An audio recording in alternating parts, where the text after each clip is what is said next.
ஹல்லேலூயா. கர்த்தர் நம் மத்தியிலே இருக்கிறார். சபையில் கர்த்தர் உலாவுகிறார். 7 வருஷத்துக்கு முன்னாலேயே ஆண்டவர் சபையில் சொல்லிக்கிட்டே இருக்கிறார், வலு சர்ப்பம் யாரை விழுங்கலாம் என்று அவன் வாயை பிளந்துட்டு இருக்கிறான். அதிலும் ஆண் பிள்ளைகளை விழுங்குவதற்கு ஆயத்தப்பட்டுக்கிட்டே இருக்கிறான். நீங்கள் ஜெபிங்க ஜெபிங்க ஜெபிங்கன்னு சொல்லிக்கிட்டே இருக்கிறாரு கர்த்தர். ஆனால் நம்ம யாரும் அதை கீழ்ப்படியலை, அதற்கு முக்கியத்துவம் கொடுக்கலை. ஆனால் ஆண்டவர் கிருபையினால் உங்கள் மேலே என் மேலே வச்ச அன்புனால, சபைக்கு மேலே வச்ச அன்புனால நம்ம எதிர்பார்க்காத சூழ்நிலையில் தேவதாசனை ஒழுங்கு பண்ணி கொண்டு வந்தார். ஹல்லேலூயா. நம்ம நிறைய பேர் என்கிட்ட சொன்ன ஒரே காரியம், எனக்கு வேண்டிதான் எனக்கு வேண்டிதான் எனக்கு வேண்டிதான் இந்த ஊழியக்காரரை கர்த்தர் கொண்டு வந்தாருன்னு சொன்னாங்க. கர்த்தருக்கு ஸ்தோத்திரம். ஹல்லேலூயா. இது மாதிரி ஒவ்வொரு காரியமும் உங்களுக்கு தான் சொல்லி நீங்கள் எடுத்தீங்கன்னா அது உங்களுக்கே தான். கர்த்தர் பேசுகிற வசனம் உங்களுக்கே தான். சபையில் ஆவியானவர் பேசும்போது அதை கருத்தாக கேட்டு இது எனக்கு தான் நீங்கள் எடுத்துட்டீங்கன்னா உடனே அற்புதம் விடுதலை வந்துடும். யாருக்கோ சொல்கிறாங்க, யாரோ அதை பெற்றுட்டு போட்டுன்னு நினச்சிங்கன்னா உங்களுக்கு ஒரு நாளும் விடுதலை கிடைக்காது. அது கூட ஒரு சாத்தானுடைய கிரியை தான் இல்லையா? யாருக்கோ நமக்கு இதெல்லாம் ஒன்றும் வேண்டாம் அப்படின்னு நினைக்கிறது. கர்த்தருடைய ஆசீர்வாதத்தை பெற்றுக்கொள்ளாமல் போகிறதுக்கு சாத்தான் கொண்டு வருகிற ஒரு பெரிய ஆயுதம் அது. ஹல்லேலூயா. தொடர்ந்து ஜெபத்தில் உறுதியாக தரித்திருக்க வேண்டும். தேவ மனுஷனுடைய ஆலோசனை என்னன்னா, இப்படியே நீங்கள் இந்த ஜெபத்தை இன்னும் அனல் முட்டி எழுப்பிட்டே இருந்தால் தான் இனி வரும் நாட்கள் சத்ருவின் கிரியை அழிக்க முடியும். மறுபடி சொல்லுகிறேன், பிசாசு தனக்கு கொஞ்ச காலம் மட்டும்தான் உண்டு என்று சொல்லி பலத்த கோபத்தோடு உங்கள் நடுவிலே இறங்கி இருக்கிறான். இதுவும் கர்த்தர் வெளிப்படுத்தி இருக்கிறார், உங்களுக்கு சபையில் சொல்லி இருக்கிறார் இல்லையா? எத்தனை பேர் கேட்டிருக்கிறீங்க? ஆமாம். அதனால் உங்களுக்கு என்ன வரும்? ஆபத்து வரும். ஆபத்து வரும். கர்த்தர் மகா அன்பாக வச்சிருக்கிறார் நம்ம மேலே. அதனால் வரும் காரியங்களை ஒவ்வொரு காரியத்தையும் வெளிப்படுத்தி சொல்லிகிட்டே இருக்கிறார். நம்ம தான் அதை நிர்விசாரமாக விட்டுக்கிட்டு யார் அப்படின்னு போயிடுறோம். இல்லை, ஒவ்வொரு ஆலோசனை, ஒவ்வொரு செய்தி, ஒவ்வொரு ஜப குறிப்பு, ஒவ்வொரு வசனம், அதை தியானிக்கும்போது வருகிற வெளிப்பாடு எல்லாம் நமக்கு தான். நமக்கு தான். இன்னைக்கு நீங்கள் சொன்ன எனக்கு வேண்டிதான் இந்த ஊழியக்காரர், எனக்கு வேண்டிதான் ஊழியக்காரர். குடும்பங்களில் மரணம் சம்பவிக்கிற காரியங்களை எல்லாம் ஆண்டவர் வெளிப்படுத்தி காண்பித்த போது, இப்போ இதெல்லாம் எனக்கு மரணத்துக்கு ஏதுவாக வந்தது. கர்த்தர் என்னை காத்திருக்கிறார், என் பிள்ளைய காத்திருக்கேன், என் புருஷனை காத்திருக்காரு. கர்த்தர் காக்கிறாரு. நன்றி அறிதல் அதிகமாக வரணும். ஸ்தோத்திரம் ஸ்தோத்திரம் ஸ்தோத்திரம் ஸ்தோத்திரம், எண்ணிக்கை இல்லாமல் ஸ்தோத்திரம் பண்ணிக்கிட்டே இருக்கணும். ஹல்லேலூயா. இந்த நாளிலும் கூட கர்த்தர் ஒரு ஆசீர்வாதமான செய்தியை உங்களுக்காக ஆயத்தப்படுத்தி தந்திருக்கிறார். ஆதியாகமத்தின் புஸ்தகம் 49வது அதிகாரம் அதனுடைய 25வது வசனத்தை நாம் வாசிக்கலாம்.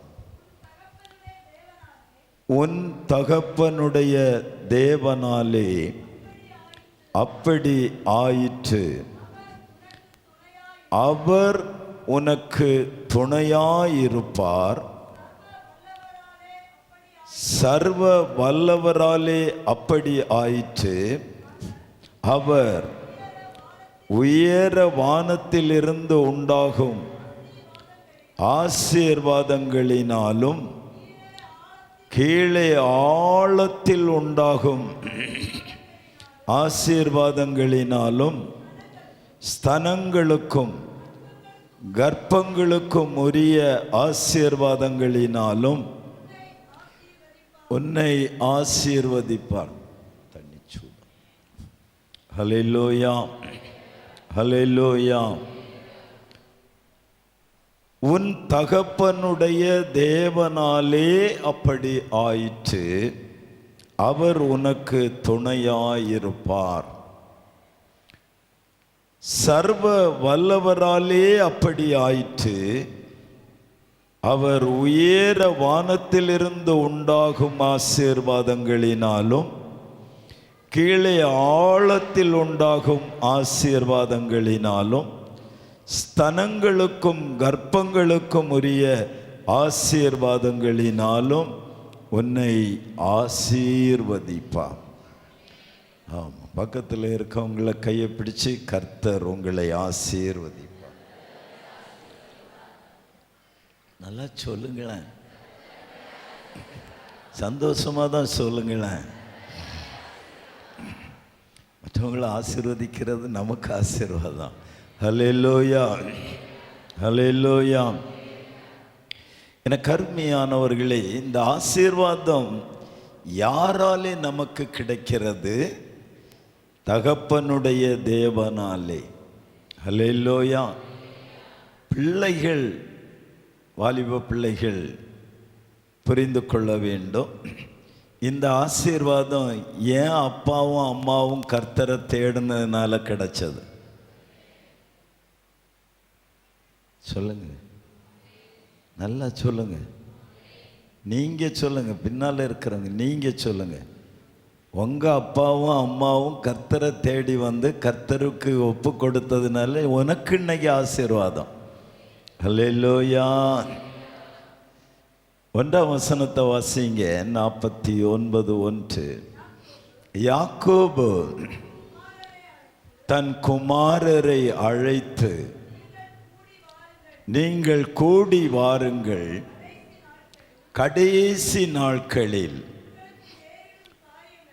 நல்ல கவனிங்க, உங்களுக்கு நேரிடும் காரியங்களை அறிவிப்பேன் என்று சொல்லி தன்னுடைய பிள்ளைகளை எல்லாம் கூப்பிட்டு எல்லாரையும் முன்னால் கொண்டு வந்து நிறுத்திட்டு ஒவ்வொருவருக்கு மேலே கையை வச்சு அவங்களுடைய காரியங்கள், எதிர்காலம் எப்படி இருக்கும், நீ எப்படி வாழ்ந்திருப்பா, நீ எப்படி சுகமாக இருப்ப என்பதெல்லாம் தீர்க்க தரிசனமாக தகப்பன் பிள்ளைகளுக்கு சொல்லுகிறான். தப்பாமாரெல்லாம் ஒன்று கையை தூக்குவீங்களா? அப்பாமார் எல்லாரும் கையை தூக்குங்க. அப்பாமாராக இருக்கிறவங்க, அப்பாமாரு எப்படி இருக்கணும்னு ஆண்டவர் சொல்கிறாரு. உன் பிள்ளைய தலையில் கையை வச்சு ஆசீர்வதித்து அடுத்து நடக்க போகிறது என்ன, எதிர்காலம் எப்படி இருக்கணும் பிள்ளைகளுக்கு சொல்ல வேண்டியது அப்பாமாரு. அப்போ அப்பாமாரு எப்படிப்பட்ட ஜெபத்தில் இருக்கணும், எப்படி வேதத்தை தியானிக்கணும், எப்படிப்பட்ட தீர்க்க தரிசன வரத்தில் இருக்கணும்னு பார்த்துக்கிடுங்க. நம்ம சபையில் அப்படி தான் வரணும். இயேசு கிறிஸ்து ஆறுதல் அளிக்கிற சபையில் கர்த்தருடைய வேதத்தின் பிரமாணத்தில் என்னெல்லாம் சொல்லப்பட்டிருக்கிறோ அது அப்படியே நடக்கணும். அல்லேலூயா. பிள்ளைகளை ஆசீர்வதிக்கிறது. அப்படி யோசேப்பை ஆசீர்வதித்து கர்த்தருடைய ஆவியினாலே யாக்கோபு சொன்ன அந்த வார்த்தை தான் இந்த 25வது வசனம்.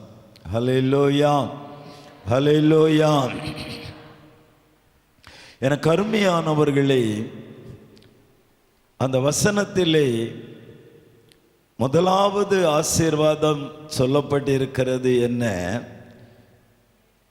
உன் தகப்பனுடைய தேவனாலே அப்படி ஆயிற்று, அவர் உனக்கு துணையாய் இருப்பார். அவர் உனக்கு துணையாயிருப்பார். அல்லேலூயா.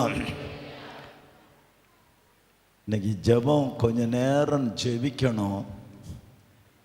உங்கள் மேலே, உங்கள் குடும்பத்தில், உங்கள் பிள்ளைகள் மேலே தேவையில்லாமல் நீங்கள் அறிஞ்சோ அறியாமலோ போட்ட சாப வார்த்தைகள் நம்மளே சொல்லிடுவோம். நீ எல்லாம் பிறந்த விட பறக்காமல் இருக்க விட்டாட்டி வண்ண எல்லாம் ஆண்டவர் எனக்கு தந்திருக்கிற, நீ நாசமாக போக மாட்டே. நம்ம வாயிலாலே நம்ம பிள்ளைகளை சாபம் போட்டிருக்கிறோம் நிறைய. அதெல்லாம் வலு சர்ப்பத்தின் ஆவி உள்ளே இருந்து செய்த காரியங்கள். அதெல்லாம் இன்னைக்கு கேன்சல் பண்ணணும். நீங்களே கேன்சல் பண்ணணும். உங்களுக்கு ஆவியானவர் இப்போ உணர்த்திகிட்டே இருக்கிறாரு. என்னென்ன வார்த்தைகள் என் பிள்ளைகளுக்கு மேலே நான் சொன்னேன், கோவப்பட்டு என்ன சொன்னேன், கோவப்பட்டு இந்த பயலை எப்படி பேசினேன், எப்படி சாபம் போட்டேன், எல்லாம் இயேசுவின் நாமத்தில் இன்னையோட கேன்சல் ஆயிடணும். நீ வா திறந்து சொல்லணும், இயேசுவின் நாமத்தினால என் வாயினால என் பிள்ளைகளை சாபம் போட்ட, சபிச்ச, என் குடும்பத்தை, என் வாழ்க்கையே நான் சாபம் போட்டேன். நம்மளையே நாம் சாபம் போட்டிருக்கிறோம். அதெல்லாம் இன்னைக்கு இயேசுவின் நாமத்தினால கேன்சல் பண்ணணும். அல்லேலூயா. வெளியில் இருந்து யாரெல்லாம் என்னென்ன வார்த்தைகளை நமக்கு விரோதமாய் பேசி சபித்து அவர்கள் அந்த வார்த்தைகளை சொல்லி நமக்கு சாபமிட்டார்களோ அதெல்லாம் இயேசுவின் நாமத்தில் இன்னோடு கேன்சல். அல்லேலூயா. நீ சொல்லணும், இயேசுவின் நாமத்தில் அதை கேன்சல் பண்ணுகிறேன். அப்படி வாயை திறந்து சொல்லணும், விசுவாசத்தோடு சொல்லணும். அந்த வார்த்தை, அந்த சாபம், ஒருவேளை உங்கள் அப்பா அம்மா இருக்கலாம், அல்லது மாமி மாமாவாக இருக்கலாம், அல்லது உங்கள் அண்ணன் அக்கா குடும்பமாக இருக்கலாம், யாரோ ஒருத்தர், அல்லது விரோதியாக இருக்கலாம், பகைவர்களாக இருக்கலாம். யார் உன் பிள்ளையோ உன் குடும்பத்துக்கு விரோதமாக சாப வார்த்தை சொன்னார்களோ அதெல்லாம் இயேசுவின் நாமத்தில் ஒளிந்து போக வேண்டும். அல்லேலூயா. கர்த்தர் துணை நிற்கிறார். இன்றைக்கு ஆவியானவர் இந்த 5வது மாதத்தின் 5ஆம் நாளிலே சொல்லுகிற காரியம், நான் உன் தகப்பனின் தேவன், நான் உன் தகப்பனின் தேவன், நான் உனக்கு துணையாயிருப்பேன், நான் உனக்கு துணையாயிருப்பேன். கர்த்தர் உங்களுக்கு துணையாயிருப்பார். இன்னைக்கு மட்டும் இல்லை, இந்த மாதம் மட்டும் இல்லை, உங்கள் வாழ்நாள் எல்லாம் கர்த்தர் உங்களுக்கு துணையாயிருப்பார். கர்த்தர் உங்களுக்கு துணையாயிருப்பார். வேலையில் துணையாயிருப்பார், படிப்பில் துணையாயிருப்பார், சரீர ஆரோக்கியத்துக்கு துணையாயிருப்பார், தொழில் வியாபாரங்கள் விருத்தி அடைய கர்த்தர் துணையாயிருப்பார். உன் எதிர்காலத்தை ஆசீர்வதிக்க கர்த்தர் துணையாயிருப்பார். கர்த்தர் துணையார். அதனால் ஒரு ஒரு ஒரு இமை பொழுது கூட, ஒரு சின்ன ரோம அளவு கூட சந்தேகம் வரக்கூடாது. கர்த்தர் என் பட்சத்தில் இருக்கிறார், கர்த்தர் எனக்கு துணையாக இருக்கிறார், கர்த்தர் எனக்கு துணையாக இருக்கிறார். ஹல்லேலூயா. எனக்கு அருமையானவர்களே, கர்த்தர் துணையாக இருக்கிறார். அது யாராலே வந்தது? உன் தகப்பனுடைய தேவனாலே வந்தது. உன் தகப்பனுடைய தேவனாலே வந்தது.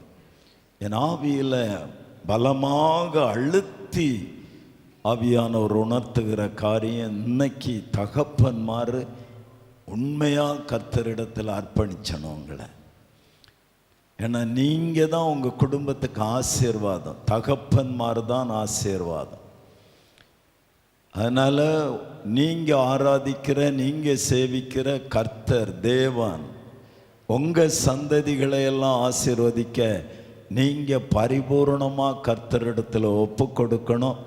இதற்கு முன்ன நேற்றைய தினம் வரையிலும் இருந்ததை பார்க்கிலும் அதிகமாய் கர்த்தரை நீங்கள் நேசித்து சேவிக்க ஆரம்பிக்க வேண்டும். அப்பா மாதிரிலாம் ஒரு அழுமையாக கைத்தட்டி ஆண்டவரை மகிமைப்படுத்துவோமா? ஹல்லேலூயா, ஹல்லேலூயா. எனக்கு அருமையானவர்களே, நேற்று மாலையிலேயே ஸ்தோத்திரம். இளம் தலைவர்களுக்கான அந்த கூட்டத்திலே ஆவியானவர் ஆதியாகமம் 1ஆம் அதிகாரம் 2ஆம் வசனத்தை பேசும்போதும் அங்கேயும் இந்த வார்த்தை சொன்னார். ஆழத்திலே இருள் இருக்கிறது. அந்த இருளை போக்குறதுக்கு ஒரே ஒரு வழி அபிஷேகம், அபிஷேகம், அபிஷேகம். ஆழத்தில் இருள் இருக்கிறது. நீயும் நானும் போக முடியாது, அதில் நீயும் நானும் போய் தொட முடியாது. நீ நானும் போய் இந்த பிசாசு பிடிச்சு அலக்களிக்கிறவங்கள ஆட்டி கையை வச்சு அடித்து அல்லது வசனத்தை சொல்லி கோபத்தோடு திட்டி என்னெல்லாமோ செய்கிறோம் இல்லையா விடுதலைக்கு. இதை மாதிரி ஆழத்தில் இருக்கிறத நம்ம ஒன்றும் செய்ய முடியாது. அதனால தான் அவர் அங்கே நல்லா படுக்க போட்டு சுகமாக நமக்குள்ள தங்கி இருந்து குடும்பத்தை அவ்வளவும் அழிச்சிட்டு இருக்கிறார். அல்லேலூயா. அங்கே ஒரே ஒருத்தர் தான் போக முடியும், கர்த்தருடைய ஆவியானவர். கர்த்தருடைய ஆவியானவர் அவர் ஆழத்துக்குள் போகிறவர், ஆழத்தின் ஆழத்துக்குள் போகிறவர். அதனால் அபிஷேகம் சாதாரணமான ஒரு காரியம் அல்ல. அபிஷேகத்தை மாதிரி மேன்மை மகிமை உள்ளது வேற ஒன்றும் கிடையாது. சின்ன பிள்ளைகளெல்லாம் அபிஷேகத்தில் நிரம்பணும். ஹல்லேலூயா. ஒரு கேரளாவில் இருந்த அனீஸ் தோமஸ்ன்னு சொல்லி வருது சின்ன தம்பி. அவன் ஊழியத்துக்கு வரும்போது 11 வயசு. ஊழியத்துக்கு வரும்போது தீர்க்கதரிசி, அப்படி தீர்க்க தரிசனம் உரைக்கிறவன். இன்னைக்கு அவன் பெரிய ஆளாகி பெரிய ஊழியக்காரராக இருப்பாருன்னு நான் விசுவாசிக்கிறேன். 11 வயசு. சின்ன பிள்ளைகளெல்லாம் கவனிக்கணும். ஆமாம், பொம்பளை பிள்ளைகளெல்லாம் வீட்டில் ஆசீர்வாதமாக்கும். 3 பேர் 5 பேர் இருக்க பொம்பளை பிள்ளைகள்லாம் ஆசீர்வாதம். ஆமாம், தீர்க்கதரிசிகள். பிலிப்பினுடைய பிள்ளைகளெல்லாம் தீர்க்கதரிசிகளாக இருந்தார்கள். அப்படி தான் வளர்த்தணும் பெற்றோர்கள். பிள்ளைகளும் அந்த ஆசையோடு வளரணும். நான் ஒரு தீர்க்கதரிசி, எங்கள் குடும்பத்துக்கு மட்டும் இல்லை, எங்கள் சபைக்கு அப்படி வளரணும். ஒரு அல்லேலூயா சொல்லுவோமா? கரங்களை அடித்து ஆண்டவரை ஸ்தோத்திரம் பண்ணுவோமா?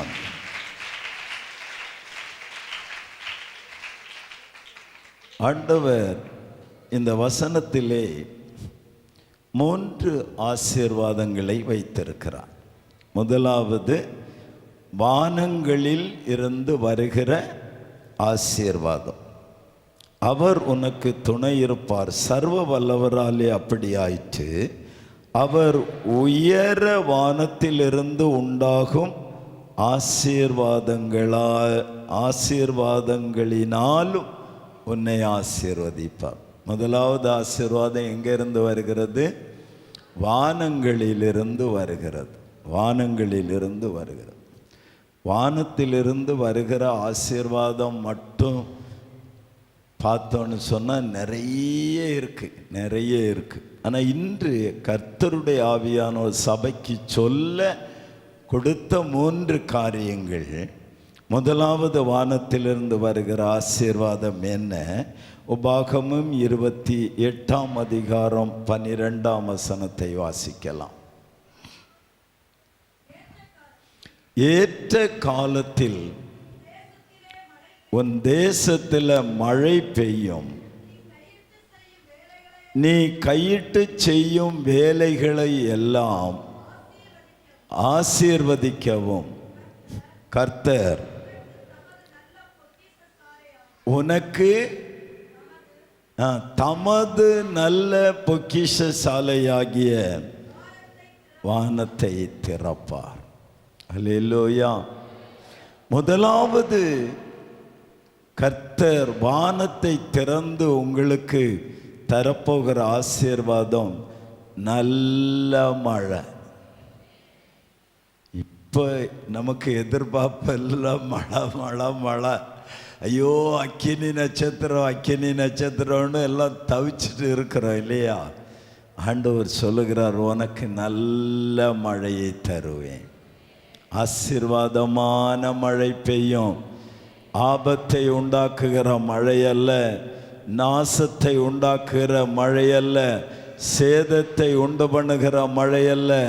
அங்கே மழை பெய்து அந்த பெரிய அழிவை உண்டாக்கிற்று என்று கேள்விப்படுகிறோமே, அப்படிப்பட்ட மழை உங்கள் வாழ்க்கையில் உங்கள் குடும்பத்தில் பெய்யாது. ஆசீர்வாதமான மழை பெய்யும். கரமடித்து அதை அங்கீகரித்து ஏற்றுக்கொள்ளுங்க. கரமடித்து ஸ்தோத்திரத்தை பெற்றுக்கொள்ளுங்க. அந்த ஆசீர்வாதமான மழை பெய்யும். ரெண்டாவது என்ன சொல்லியிருக்கு? உன் கையின் பிரயாசங்களை எல்லாம் ஆசீர்வதிப்பேன். நீ என்ன செய்கிறாயோ, ஊழியம் செய்கிறாய் என்றால் ஊழியத்தை ஆசீர்வதிப்பேன். நான் வியாபாரம் செய்கிறாய் என்றால் வியாபாரத்தை ஆசீர்வதிப்பேன். நீ தொழில் செய்கிறாய் என்றால் தொழிலை ஆசீர்வதிப்பேன். நீ ஒரு மரங்கொடி செடிகளை வளர்த்துறன்னா அதை ஆசீர்வதிப்பேன். ஆடு மாடு வளர்க்குறீங்கன்னா அதை ஆசீர்வதிப்பேன்.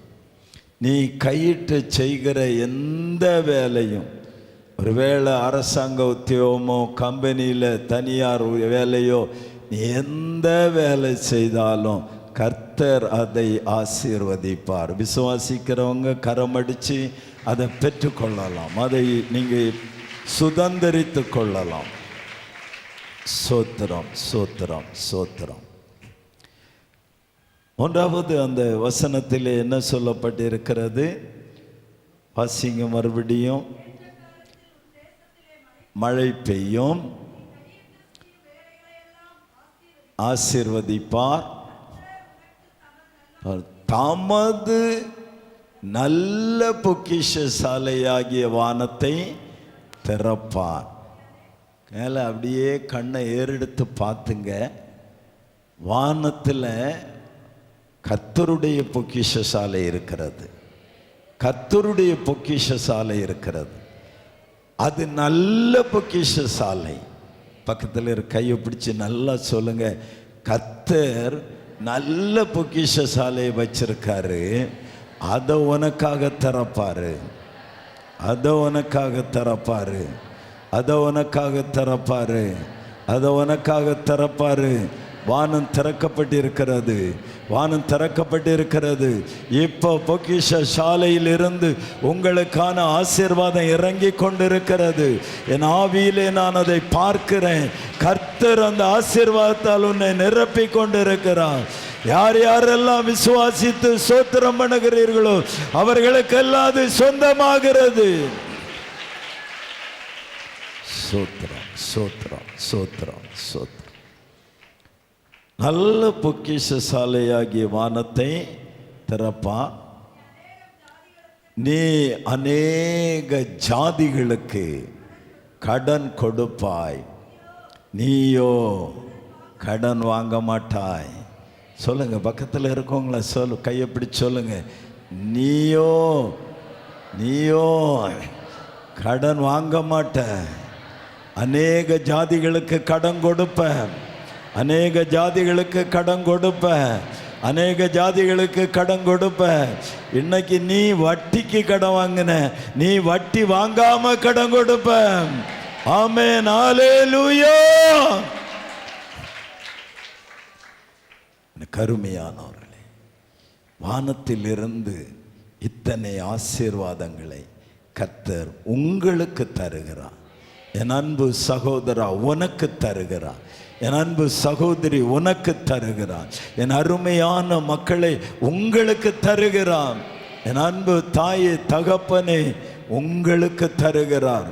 இன்று முதல் அது உங்களுக்கு உண்டாயிருக்கும். தேவனுடைய ஊழியக்காரனாய் நின்று பலிபீடத்திலிருந்து அறிக்கையிடுகிறேன், இன்று முதல் அது உங்களுக்கு உண்டாகும். தடை பண்ணுகிறவனை, சத்துருவை கர்த்தர் அப்புறப்படுத்தி விட்டார். ஹல்லேலூயா, ஹல்லேலூயா.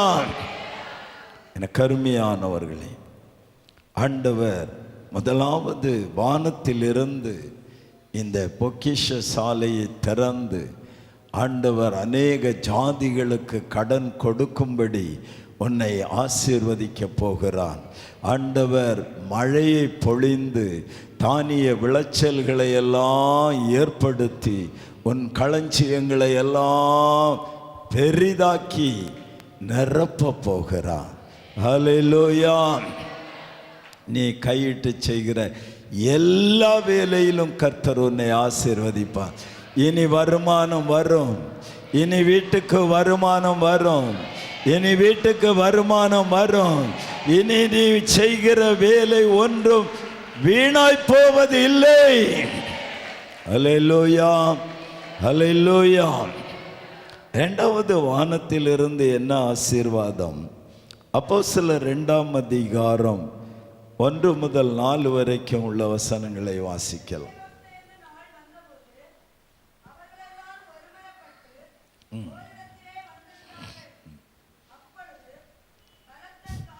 பலத்த காற்று அடிக்கிற இடி முழக்கம் போன்ற வானத்திலிருந்து சடுதியாய் ஒரு முழக்கம் உண்டாகி அவர்கள் உட்கார்ந்திருந்த வீடு முழுவதையும் நிரப்பிட்டு, வீடு முழுச நிரம்ப போகிறது. உங்க வீடு முழுச நிரம்ப போகிறது. உன்னதத்திலிருந்து வருகிற பரிசுத்த ஆவியினால, பரிசுத்த ஆவியினால, பரிசுத்த ஆவியினால உன் வீடு முழுவதும் நிரம்ப போகிறது. பெற்றுக்கொள்ள விருப்பமுள்ளவர்கள் கரங்களை தட்டி ஸ்தோத்திரம் பண்ணி பெற்றுக்கொள்ளலாம், பெற்றுக்கொள்ளலாம், பெற்றுக்கொள்ளலாம், பெற்றுக்கொள்ளலாம். இயேசுவின் நாமத்தில் அப்படி ஆகும், அப்படி ஆகும், அப்படி ஆகும்.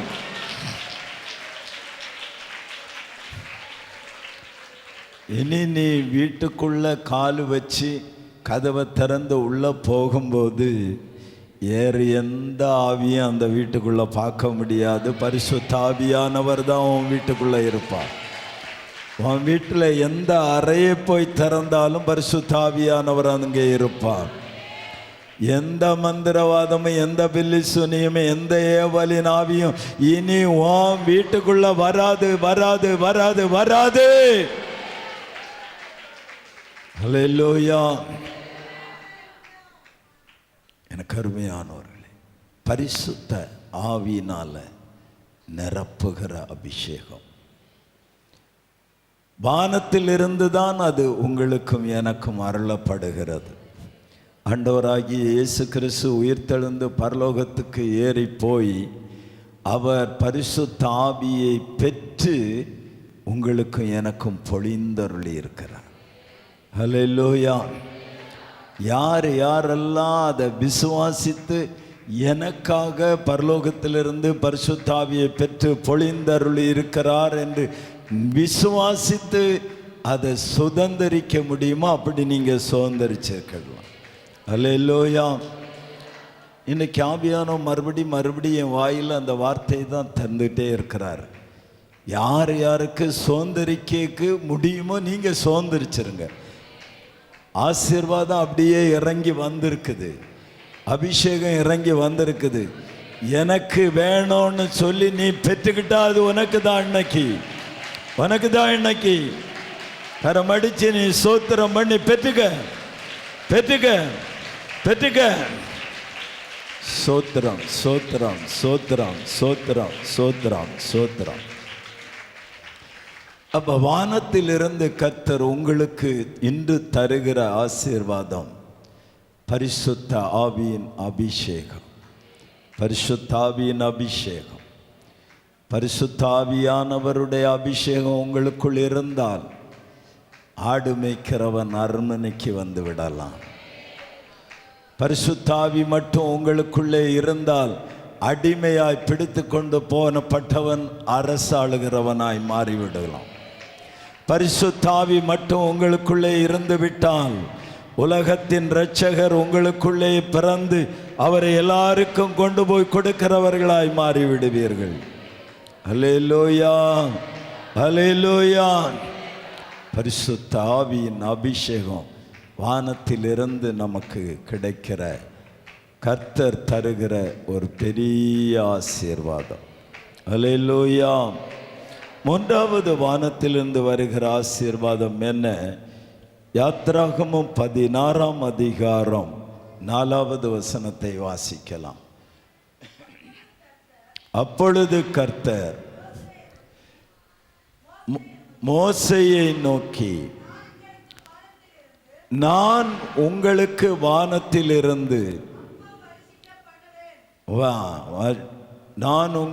வானத்திலிருந்து அப்பம் வருஷிக்க பண்ணுவேன். ஜனங்கள் போய் வேண்டியதை ஒவ்வொரு நாளும் சேர்த்து கொள்ள வேண்டும். இந்த வார்த்தையில் கூட ஒரு ஆசீர்வாத காரியத்தை ஆண்டவர் சொல்லுவார். உனக்கு வேணும்னா நீ ஒவ்வொரு நாளும் காலையில் போய் சேர்த்துக்கிடணும், அள்ளிட்டு வரணும். உனக்கு வேண்டான்னா நீ சும்மா வீட்டுக்குள்ளே உறங்கிட்டுரு. மறுபடியும் சொல்லுகிறேன், கர்த்தர் சபையில் விடுதலையை, சுகத்தை, ஆசீர்வாதத்தை கொண்டு வந்து வச்சுக்கிட்டு இருக்கிறாரு. யார் யாருக்கு வேணுமோ அவங்க கையடித்து ஸ்தோத்திரம் பண்ணி எடுத்துக்கிடணும். உனக்கு வேணும்னா நீ அதை பிடிச்சி வாங்கிடணும். சோத்திரம் சோத்திரம் சோத்திரம் சோத்திரம். என்ன சொல்லுகிறார்? வானத்திலிருந்து உங்களுக்கு அப்பத்தை தருவேன். அப்படியானால் உங்களுக்கு ஆகார குறைச்சலே வராது. இயேசுவின் நாமத்தில் தீர்க்க தரிசனமாக சொல்லுகிறேன். இதை சாப்பிடாதன்னு டாக்டர்மார் சொன்ன எல்லாத்தையும் நீ சாப்பிடு, நீ புசித்து திருப்தியாயிரு. ஹல்லேலூயா. ஆண்டவர் தருகிற அப்பம் அது ஜீவ மன்னா. ஆமென். ஆண்டவர் இயேசு தன்னை பின்பற்றி வந்த ஜனங்களை பார்த்து சொன்னார், உங்களுக்கு வானத்திலிருந்து பிதா மன்னாவை கொடுத்தார். அந்த மன்னாவை புசித்தவர்கள் எல்லாரும் மரித்தார்கள். ஆனால் நான் கொடுக்கிற என்னுடைய சரீரமாகிய அப்பத்தை நீங்கள் புசித்தால் என்றென்றைக்கும் பிழைத்திருப்பீர்கள். ஹல்லேலூயா. இந்த மன்னாவை குறித்து வேதம் சொல்லுகிறது, அது தேனில் இட்ட பணியாரத்தை போல ருசி உள்ளது. ஆண்டவர் உங்களுக்கு கொடுக்க போகிற ஆகாரம் மிகுந்த ருசியானதாக இருக்கும். நீங்கள் வேற எந்த இடத்துலையும் சாப்பிடாத ஆகாரமாக இருக்கும். அல்லேலூயா, அல்லேலூயா. அப்படி உங்களை திருப்தியாக்கி நடத்துகிற ஆண்டவர், உங்களை போஷிக்கிறவர். நீங்கள் வேதத்தை வாசிக்கும் போது அந்த வனாந்தரத்தில் பொழிந்தருளப்பட்ட மன்னா கானானுக்குள் போகிறது வரையிலும் அவர்களுக்கு கொடுக்கப்பட்டது. வனாந்தரத்தில் பசியோடு இருக்கும்போது கேட்டு பெற்றுக்கொண்ட மன்னா அவர்கள் கானானுக்குள் போய் நிலத்தில் பயிரிட்டு தானியங்களை விளைவிக்கிறது வரையிலும் அவர்களுக்கு இருந்தது. அப்படியானால் கர்த்தருடைய ஆவியானவர் இன்று சபைக்கு சொல்லுகிறார், கர்த்தர் உனக்கு கொடுப்பேன் என்ற மன்னா ஆகாரம் உன் ஜீவகால பரியந்தமும் பரலோகத்திலே நித்தியத்தில் சேரும் வரைக்கும் உனக்கு உண்டாயிருக்கும். ஆகார குறைச்சல் வரவே வராது. பட்டினியாய் நீ இருப்பது இல்லவே இல்லை. உன் பிள்ளைகள் அப்பத்துக்கு இறந்து திரியவே தெரியாது. ஹல்லேலூயா, ஹல்லேலூயா. உராபா ஷாலா கராதனாமா ரிகாபாடாது பியாக்கா ராமசா தூராபாலாபா. உழைத்து ஒன்றும் இல்லை என்று சொல்லுகிற நிலைமையிலே வந்து நிற்கிறான். கர்த்தர் சொல்லுகிறான், உன்னை ஆசீர்வதித்து அநேகருக்கு ஆசீர்வாதமாய் நான் மாற்றப் போகிறேன். அநேகரை நீ போஷிப்பாய், உன் கையினாலே போஷிப்பாய். ஆமென், ஆமென், ஆமென். Thank you, Holy Spirit. அப்பத்தை வருஷிக்க பண்ணுவார். நல்ல கவனிங்க, இந்த மன்னா பொழிந்தருளப்பட்டு இந்த மன்னாவுக்கு மேலே பனி பெய்து பனியினால் ஐஸ் கட்டிக்குள்ள பாதுகாக்கப்பட்ட மன்னா, ஐஸ் கட்டிக்குள்ள பாதுகாக்கப்பட்ட, ஒரு புழுவோ ஒரு அழுக்கோ வேற எந்த அசுசியான ஒன்றுமே இல்லாத மன்னா. ஹல்லேலூயா. அந்த ஆகாரத்தை நீ புசித்தா அதனால பலனடைவாய். ஆமென். பாருங்க, வானத்திலிருந்து சுடப்பட்ட அப்பமும் தண்ணீரையும் எலியாவுக்கு கொண்டு வந்து கொடுத்தான் தேவதூதன். அது 40 நாள் நடப்பதற்கு, இரவும் பகலும் நடப்பதற்கு பலத்தை உண்டு பண்ணினது. கர்த்தர் தருகிற ஆகாரம் உனக்கு பலத்தை கொண்டு வரும். நீ பலவீனம் அடைவதில்லை, நீ சோர்ந்து போவதில்லை. இயேசுவின் நாமத்தில் பலத்தின் மேல் பலன் அடைவாய். பலத்தின் மேல் பலன் அடைவாய். அப்படிப்பட்ட ஆகாரத்தை கர்த்தர் உனக்கு தருகிறார். ஹல்லேலூயா. இந்த ஆகாரம் சமைச்சு பிரிட்ஜில் 1 மாதம் வச்சு டெய்லி எடுத்து சூடாக்கி தின்ற ஆகாரம் இல்லை. அன்னன்னைக்கு தேவைக்கு எடுத்துக்கணும். அன்னன்னைக்கு தேவைக்கு எடுத்துக்கணும். இந்த அவிச்சு 3 நாள் 4 நாள் வச்சு தின்னு தொடங்கினதுல இருந்து தான் நமக்கு உலகத்தில் வராத வியாதியெல்லாம் வந்துட்டு. அன்னன்னைக்கு அவிச்சு தின்னோம், நல்ல ஆரோக்கியமாக இருந்தோம். ஹல்லேலூயா. ஏவன் கண்டுபிடிச்சானோ அந்த பிரிட்ஜ் எல்லாம், அது எதுக்கு நல்லதாக இருக்குது எனக்கு தெரியல. அதனால நிறைய தீமை தான் வரும். அவிச்சு வச்சு ஒரு வெளிநாட்டில் போயிட்டு 1 மாதமாக பிரிட்ஜுக்குள்ளே வச்சு வச்சு வச்சு வச்சு தின்னு ஆகலாம். ஆமாம், அதாங்க நமக்கு வியாதி இல்லையா? அன்னன்னைக்கு உள்ளதை அன்னன்னைக்கு சமைச்சு ஒரு அல்லேலூயா சொல்லக்கூடாதா? ஒரு அல்லேலூயா சொல்லக்கூடாதா? அவன் நான் ஒரு 6ஆம் கிளாஸ் 7ஆம் கிளாஸ் எல்லாம் படிச்சுட்டு இருக்கிற நேரத்தில் மாவு அரைப்பேன். எங்கள் பெரியம்மா வீட்டில் அங்கே மாவு அரைப்பேன். மாவு அரைச்சி நல்லா அழகாக அரிசி மாவையும் அந்த உளுந்த மாவையும் எடுத்து அதை நல்லா கலக்கி அதில் டேஸ்ட்டு கணக்காக்கி உப்பெல்லாம் போட்டு அதை அப்படியே வச்சுருப்போம். காலையில் எடுத்து சுடுவோம். நல்லா டேஸ்ட்டாக இருக்கும். இன்றைக்கி பாருங்கள், மிக்சியில் போட்டு அடித்து அடித்து அடித்து அந்த சூட்டில் அது பாதி உயிர் செத்து, அதுக்கப்புறம் எடுத்து ஃப்ரிட்ஜுக்குள்ளே வச்சு 1 வாரமாக அப்போ 2 கிண்ணம் எடுத்து சுட்டு சுட்டு அதுக்கு புளிப்போம். அதில் இருக்கிற வைரஸும் எல்லாம் நமக்கு தான் வந்து சேருது. ஹல்லேலூயா. அதை விட பெரிய காரியம் என்னென்னா, நம்ம வீட்டு அம்மாமாரெல்லாம் சோக்கெட்டுக்காரெலாம் மாறிட்டாங்க. அன்னைக்கு அரைச்சி அரைச்சி நல்ல பலசாலியாக இருந்தாங்க. இன்னைக்கு அரைக்கிறதுக்கு மிஷின் வந்ததுனால இவிய எல்லாரும் சோக்கெட்டுக்காரலாம் ஆயிட்டா. ஹல்லேலூயா. கொஞ்சம் திருச்சபை சபை மக்கள் விசுவாச பிள்ளைகள் மாறிட்டீங்கன்னா இதெல்லாம் ஒதுக்கி வச்சுக்கிட்டு அம்மியில் அரைக்க நல்ல உரல்ல இடிக்க வந்துட்டீங்கன்னா உங்களுக்கு புது பலன் வந்துக்கிட்டே இருக்கும். ஹல்லேலூயா. ஹல்லேலூயா. எனக்கு அருமையானவர்களே, அப்படிப்பட்ட அப்பம், சுடப்பட்ட அப்பம், அது மிக ருசியுள்ள அப்பம், அது பலத்தை கொடுக்கிற அப்பம், அது பல இரவு பகல் உன்னை நடத்தி செல்லுகிற அப்பம். இந்த வானத்தின் அப்பத்தினால கர்த்தர் உன்னை நிரப்ப போகிறார். ஹல்லேலூயா.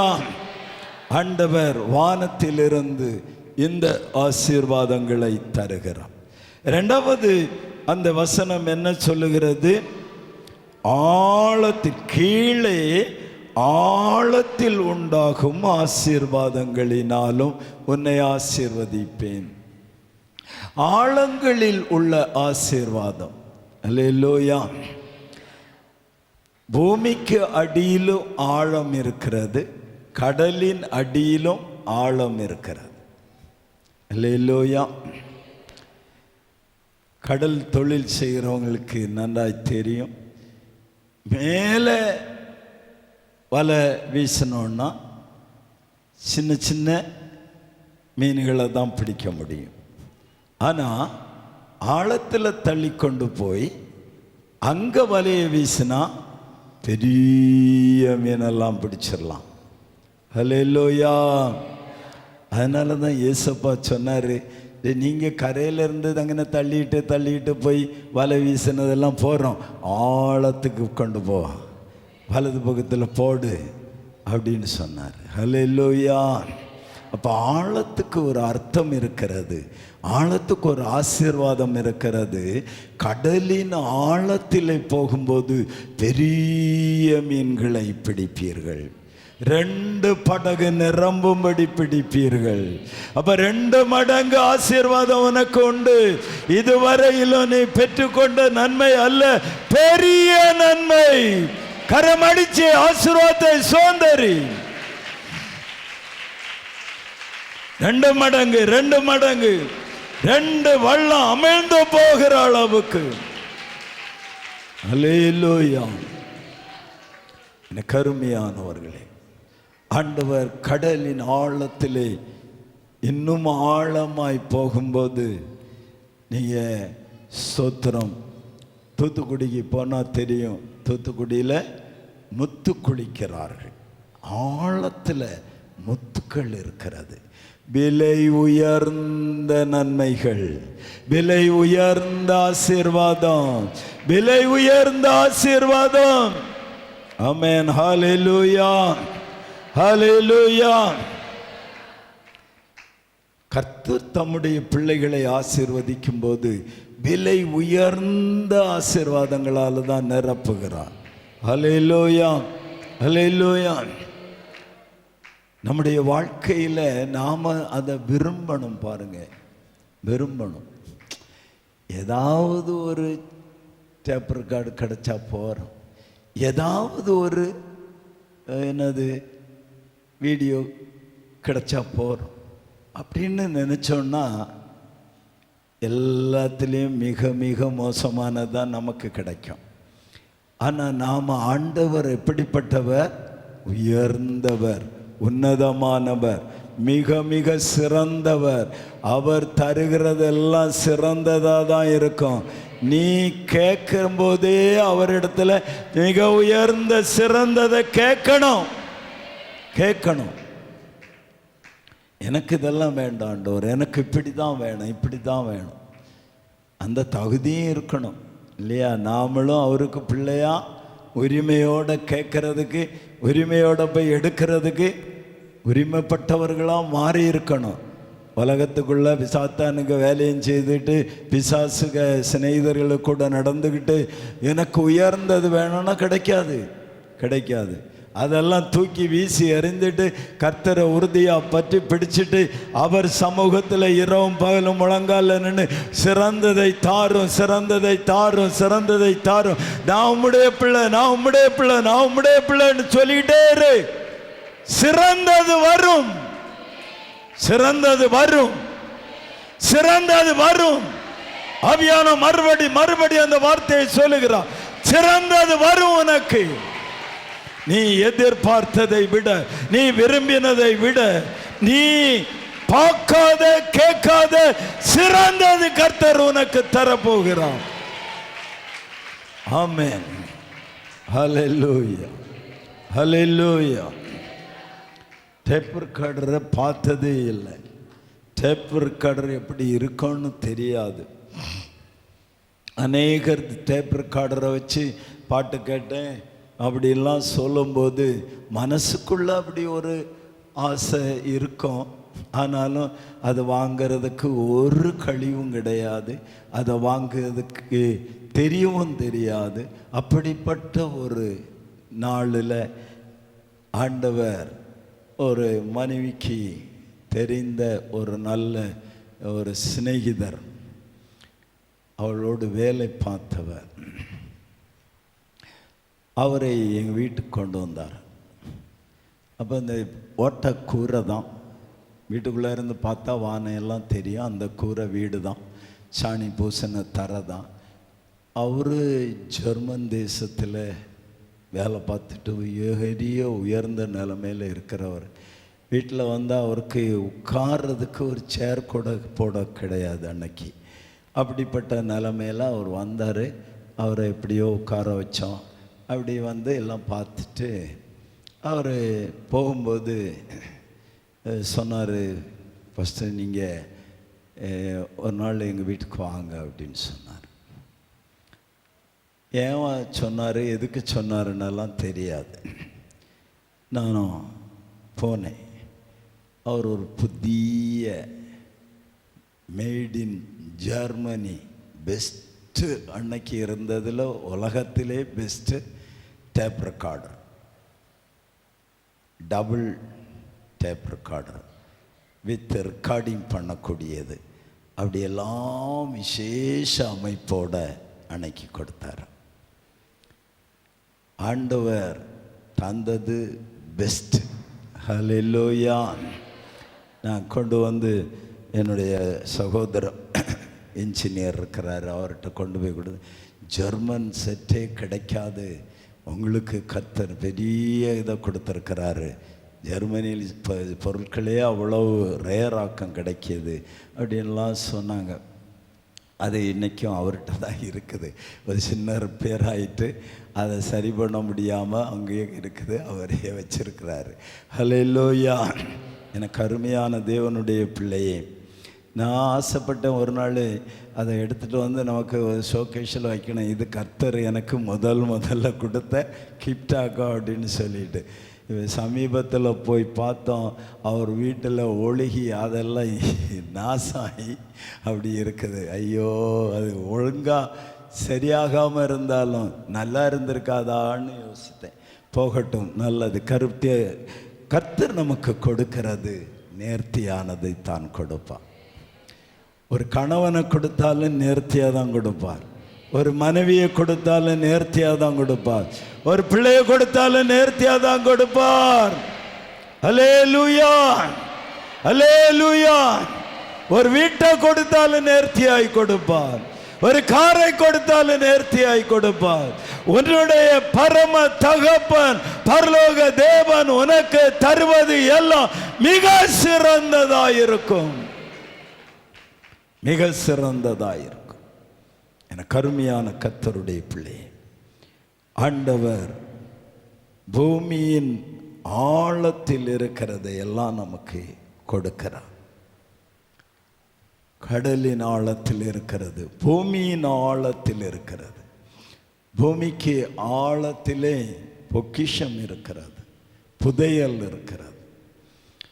ஒளிப்பிடத்தில் இருக்கிற புதையலையும் மறைவிடத்தில் இருக்கிற பொக்கிஷத்தையும் உனக்கு தருவேன் என்று வாக்கு பண்ணி இருக்கிறார். யாரும் புதையலையும் பொக்கிஷத்தையும் இன்னவரை பெற்றுக்கொண்ட அனுபவம் இல்லவே இல்லை. இனி நாளையிலிருந்து பெற்றுக்கொள்வதுக்கு இன்னைக்காக கேட்க தொடங்க. ஆண்டவரே, எனக்குரியது இல்லையா, ஒளிச்சு இல்லையா இருக்குது, மறைவிடத்தில் இல்லையா இருக்குது. இனி அந்த மறைவிடத்திலையும் ஒளிப்பிடத்திலையும் எனக்குள்ள பொக்கிஷம் புதையலும் இருக்கக்கூடாது. அதை நான் சுதந்திரிக்கணும், என் கண்ணு பார்க்கணும், நான் அதை அனுபவிக்கணும். எத்தனை பேருக்கு ஆசை வந்துட்டு இருக்கு? ஹல்லேலூயா.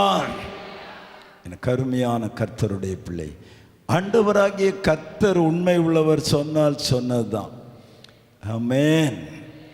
நீங்கள் இந்த வசனத்தை வச்சு அப்படியே நேர யோசேப்பின் வாழ்க்கைக்குள்ளே போனீங்கன்னா, யோசேப்பு கர்த்தர் எப்படி ஆசீர்வதித்து உயர்த்தினான், அவன் எப்படி சிறந்திருந்தான், அவன் எப்படி பஞ்சகாலத்தில் ஜனங்களுக்கெல்லாம் போஷித்தாங்கிறதெல்லாம் இன்னொரு செய்தி. அல்லேலூயா. தகப்பன் ஆசீர்வதித்த ஆசீர்வாதத்தில் இதெல்லாம் வருதுன்னா, பரலோக தகப்பன் ஆசீர்வதித்தா எப்படி வரும்? அல்லேலூயா, அல்லேலூயா. இரண்டாவது, பூமியின் ஆழத்திலே இருக்கிற ஆசீர்வாதம் தடுமாறாத நிலை பெயராத வாழ்க்கை. ஹல்லேலூயா, ஹல்லேலூயா. லூக்கா 6ஆம் அதிகாரம் 48ஆம் வசனத்தை வாசிக்கலாம்.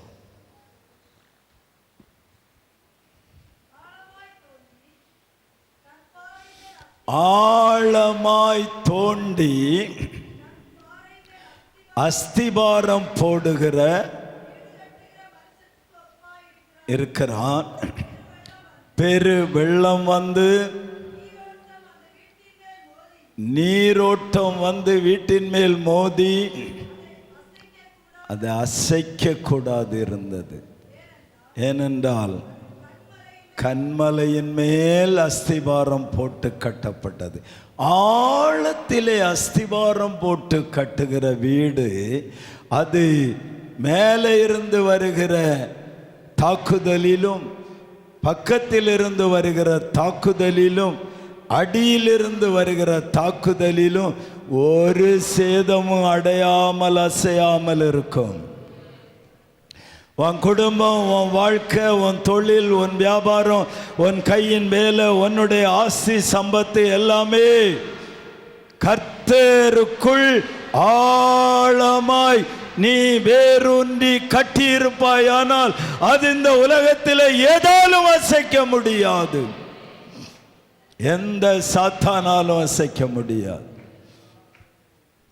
எந்த ஆழத்தில் இருக்கிற இருளாலேயும் அதை ஒரு சேதமும் வருத்த முடியாது. கன்மலையின் மேல் கட்டப்பட்டிருக்க வேண்டும். என்னை கேட்கிற என் அன்பு சகோதரர்களே, சகோதரிகளே, இன்றைக்கு இந்த வார்த்தையை நீங்க 100க்கு 100 நம்பி உங்களை அர்ப்பணிச்சிட்டீங்கன்னா, இந்த வார்த்தைக்கு உங்களை ஒப்பு கொடுத்துட்டீங்கன்னா, நாளையிலிருந்து நீங்க உங்க கண் காணும்படி கர்த்தர் ஆசீர்வதிப்பார். உன்னுடைய ஆசீர்வாதங்கள் ஒன்றும் சிதறடிக்கப்படாது. உன் ஆசீர்வாதம் ஒன்றும் உன்னை கையை விட்டு போகாது. அல்லேலூயா, அல்லேலூயா. என் கருமையானவர்களே, ஆழத்திலே இருந்து ஆசீர்வாதம் வரும்போது அசைக்கப்படாத, உறுதியான, சேதமாகாத நல்ல ஆசீர்வாதங்களை நீங்களும் நானும் பெற்றுக்கொள்ள முடியும். அல்லேலூயா, அல்லேலூயா. ஆழத்தின் ஆசீர்வாதம் ரோமர் 11ஆம் அதிகாரம் 33ஆம் வசனத்தை வாசியுங்கள். தேவனுடைய ஐஸ்வர்யம், ஞானம், அறிவு என்பவைகளின் ஆழம். ஆழத்திலிருந்து வருகிற ஆசீர்வாதம் என்ன? தேவனுடைய ஐஸ்வர்யம், கர்த்தருடைய ஐஸ்வர்யம், பரிசுத்த தேவனுடைய ஐஸ்வர்யம். ஐஸ்வர்யம் என்று சொல்லும் போதே சம்பத்து, ஐஸ்வர்யம் என்று சொல்லும் போதே அது ஆஸ்தி, அது பொருள், அது பணம். இதெல்லாம் யார்கிட்ட இருக்குது? தேவனிடத்திலிருந்து வருகிறது. இந்த ஆசீர்வாதம் ஐஸ்வர்யம், கர்த்தருடைய ஆசீர்வாதமே ஐஸ்வர்யத்தை தரும். கர்த்தர் தான் ஐஸ்வர்யத்தை தருகிறவர். கர்த்தர் தந்திருக்கிற ஆசீர்வாதமா, உலக பிசாசு தந்த ஆசீர்வாதமானு அறியணும்னா அந்த ஆசீர்வாதத்தினுடைய பலனை நீங்க பார்க்கணும். கர்த்தர் தந்ததுனால வேதனை வரவே வராது, ஒரு நாளும் வராது.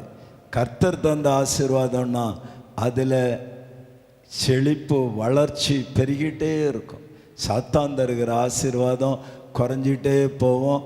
அது வேதனை வேதனை வேதனை வேதனையாக கூடிகிட்டு இருக்கும். அதுதான் ரெண்டு வித்தியாசம். கர்த்தர் ஆழத்திலே ஐஸ்வர்யத்தை வைத்திருக்கிறார். அந்த ஐஸ்வர்யம் ஞானம், அறிவு. இந்த உலகத்தில் மனுஷனை சிறந்திருக்க பண்ணுகிற ரெண்டு காரியம் ஞானமும் அறிவு. அறிவு என்பது உலகத்திலே நாம் படித்து பெற்றுக்கொள்ளுகிறது. ஞானம் என்பது பரலோகத்திலிருந்து தேவன் நமக்கு அருளி செய்கிறது. ஹல்லேலூயா.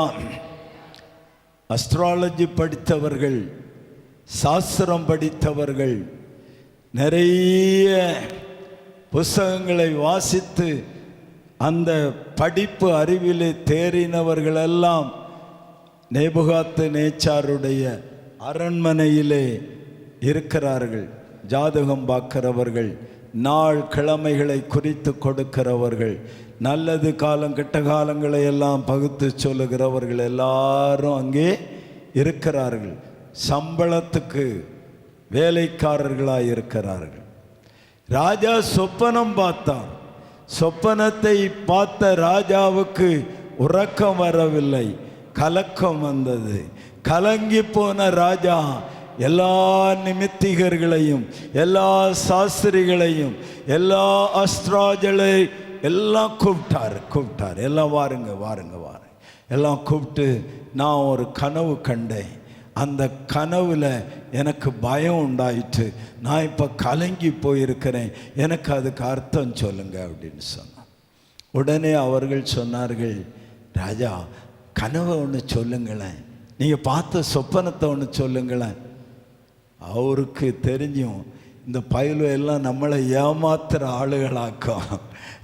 இந்த ஜாதகம் பார்க்குறவன், குறி சொல்லுகிறவன், கைரேகை பார்க்குறவன், கிளி சாஸ்திரம் சொல்லுவன் எல்லாம் நம்மளை ஏமாத்துறவன். அதனால் இவனோட சொப்பனத்தையும் சொல்லி அர்த்தத்தையும் சொல்லணும். எல்லாவனும் கையை விரிச்சிட்டான். இது யாராலும் முடியாது. அப்போ தான் ஒருத்தன் சொல்ல, நமக்கு தானியல்னு சொல்லி ஒருத்தர் இருக்கிறாரு, அவரை ஒன்று கூப்பிட்டு கேட்போம். அவர் வந்தார், ராஜாவிட்ட சொன்னார், ஒரு 3 நாள் தவணை கொடுங்க, பரலோக தேவன் இதை வெளிப்படுத்துவார் என்று சொல்லி தவணை கேட்டுட்டு கர்த்தர் சமூகத்தில் போயிருந்து ஜெபித்தார். பரலோக தேவன் அவருக்கு ஞானத்தை கொடுத்தார். அறிவு படித்து உண்டான அறிவில் வந்தவன் ஒருத்தனாலையும் சொல்ல முடியலை.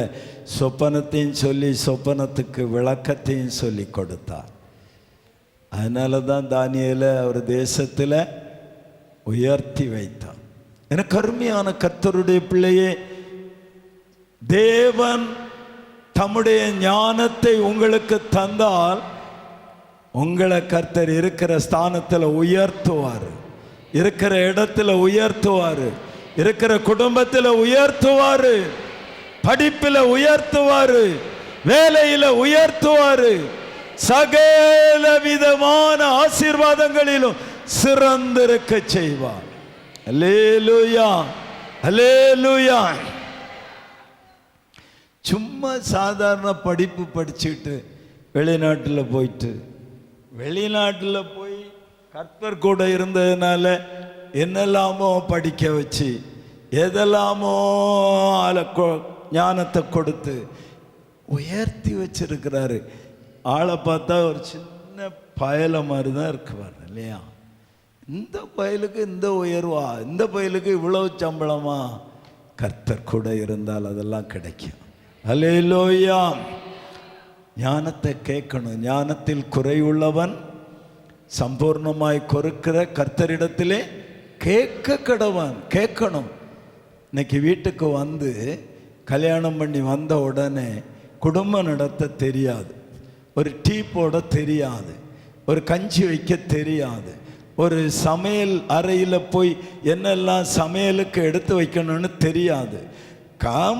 இருந்து சுரண்டுற வேலையில் தெரியும் எல்லாம். அந்த வேலையில் ஒன்றும் குறை இருக்காது.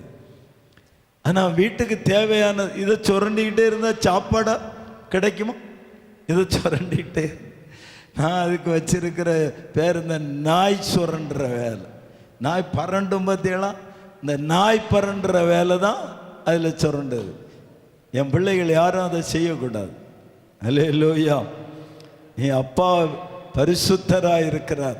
அந்த பரிசுத்த அப்பாவுக்கு பிள்ளைகள் நீங்களும் அவரை மாதிரி தான் இருக்கணும். அல்லேலூயா. இந்த பரண்டுற வேலையெல்லாம் வேண்டாம். யாரோ ஃபோன் பண்ணால் கேட்கணும், பேசணும். யாருக்காக ஃபோன் பண்ணணும்னா ஃபோன் பண்ணணும், கேட்கணும். சும்மா பரண்டிக்கிட்டு இருக்கேன். நிறைய ஊழியக்காரர்களுக்கு நீக்கம்பு சோக்கு எடுப்பா. அது ஊழியக்காரர்கள் அங்கே விசுவாசிகள்லாம் உட்கார்ந்து இருக்கிறாங்க. இவன் இங்கே இருந்து பரண்டுன்னு நான் பரண்டு தான். தயவு செய்து மன்னித்து கொள்ளுங்கள். இப்படிப்பட்ட காரியம் ஒன்று நமக்கு வேண்டாம், என் பிள்ளைகளுக்கு ஒன்றுக்கும் வேண்டாம். அல்லேலூயா. அதுக்குன்னு பார்க்க வேண்டிய நேரம் இருக்குது, செய்ய வேண்டிய நேரம் இருக்குது இல்லையா? அது தெரிஞ்சவங்க இப்போ செய்தி எடுக்கிறாங்க, ஒத்த வாக்கியங்கள் வேணும், அதில் தேடலாம். நான் அதில் தேடுறதில்லை. ஏன்னா எனக்கு அதை பற்றின ஒரு மண்ணம் புண்ணாக்கும் தெரியாது. எனக்கு தெரியாது, எங்கேயாவது கால் வந்தால் உடனே தட்டிக்கிட்டு ஹலோ ப்ரைஸ் அலாட், அவ்வளோதான். அடுத்தது யாருக்காக போடணுன்னா பொண்ணிட்டு ஆலோசனை மக்களை எப்படி இருக்கா, அவ்வளோதான். இதுதான், அவ்வளோதான் தெரியும். அதுக்கு மேலே தெரியவே கூடாது. இந்த செல்போனை மாதிரி பிசாசு லூசிபர் ஆழத்தில் இருக்கிற பயங்கரமான வலு சர்ப்பம் வேற ஒன்றும் இல்லை. வலு சர்ப்பம் கையில தான் இருக்கு. நேற்று இதே மனுஷன் சொன்னாரு, வலு சர்ப்பத்தை மோசே கையில தான் கொண்டு நடந்தான். அதை கீழே போட்ட போது கர்த்தர் காட்டி கொடுத்த பிறகுதான் தெரியும், ஐயோ இத்தனை காலம் இந்த வடி இந்த வலு சர்ப்பமா இருந்திருக்கே, இதை கொண்டு நடந்திருக்கனேன்னு சொல்லி அந்த கீழே போட்டு தூர விட்டுட்டு திரும்ப வடி எடுத்த போதுதான் அற்புதம் செய்கிற கோலா மாறிச்சு. ஹல்லேலூயா, ஹல்லேலூயா, ஹல்லேலூயா. கரமடிச்சு ஆண்டவரை ஸ்தோத்திரம் பண்ணு. உன்கிட்ட இருக்கிற வலு சர்ப்பத்தை விட்டுறணும். செல்லெல்லாம் கொண்டு போய் அந்த தீக்குழியில போட்டு புதைச்சிருங்க. யாருக்காவது செல்லுக்கு மேலே ஆசை இருக்குன்னா அதை விட்டுட்டு ஏசப்பா மேலே ஆசை வைங்க. அல்லேலூயா. அப்போ தேவனுடைய ஐஸ்வர்யம், ஞானம், அறிவு ஆகிய ஆசீர்வாதங்கள் எங்கே இருக்கிறது? ஆழத்தில் இருக்கிறது. நீ கர்த்தருக்குள்ள ஜெபத்தில் ஆழத்தில் போகும்போது, கர்த்தருக்குள்ள அபிஷேகத்தில் ஆழத்தில் போகும்போது, நீ கர்த்தரோடு உள்ள ஐக்கியத்தில் ஆழத்தில் போகும்போது, நீ கர்த்தரோடு உள்ள அன்பில் ஆழத்தில் போகும்போது, அவர் மேலே வேரூன்றி அவருக்குள் வேரூன்றி நீ போக போக போக ஐஸ்வர்யமோ ஞானமோ அறிவும் ஆகிய பொக்கிஷம் உனக்கு வரும். கர்த்தர் இந்த 5வது மாதம் 5ஆம் நாளிலே உனக்கு வாக்குப்படுகிறார். சபையே, தேவ பிள்ளையே, உனக்கு வாக்குப்படுகிறார். 1வது ஆசீர்வாதம் என்ன? ஸ்தனங்களுக்கு அடுத்த ஆசீர்வாதம்.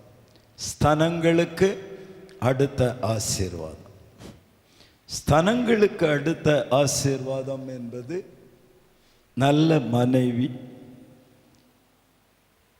நல்ல பிள்ளைகள், இவர்களை எல்லாம் நமக்கு தருவதுதான் ஸ்தனங்களுக்கு அடுத்த ஆசீர்வாதம். ஹல்லேலூயா, ஹல்லேலூயா. மனைவி கர்த்தர் அருளும் ஈவு. எத்தனை பேர் சொல்லுவீங்க ஆமென்?